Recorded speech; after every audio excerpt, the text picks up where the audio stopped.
محمد سروری هر دو جهان است، محمد درد عالم کامران است. محمد سروری هر دو جهان است، محمد درد عالم کامران است. بود پیغمبر انسان و همجین، محمد قبله قلب و روان است.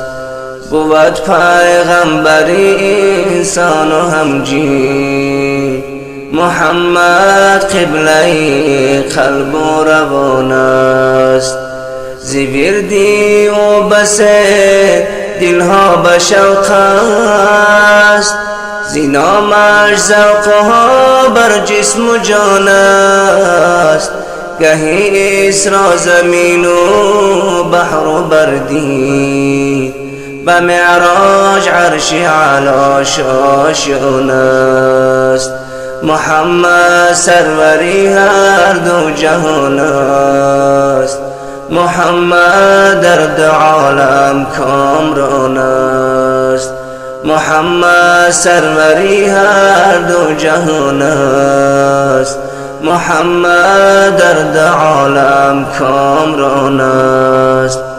بود حکم محمد روی دنیا، محمد شاه هر دور و زمان است. به آیین محمد گبر و ترسا، گرایی چون که او صاحب قران است. محمد سروری هر دو جهان است، محمد درد عالم کامران است. محمد سروری هر دو جهان است، محمد درد عالم کامران است.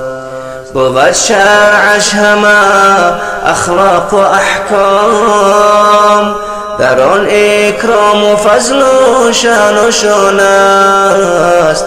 اگرچه سجده سوی قبله آرد، محمد را خدایش لامکان است. محمد سروری هر دو جهان است، محمد درد عالم کامران است. محمد سروری هر دو جهان است، محمد درد عالم کامران است. ندای حق بود الله اکبر، از آن خرم زمین و آسمان است. محیط از فیض او سرشار عبرت، منور جمالش کهکشان است.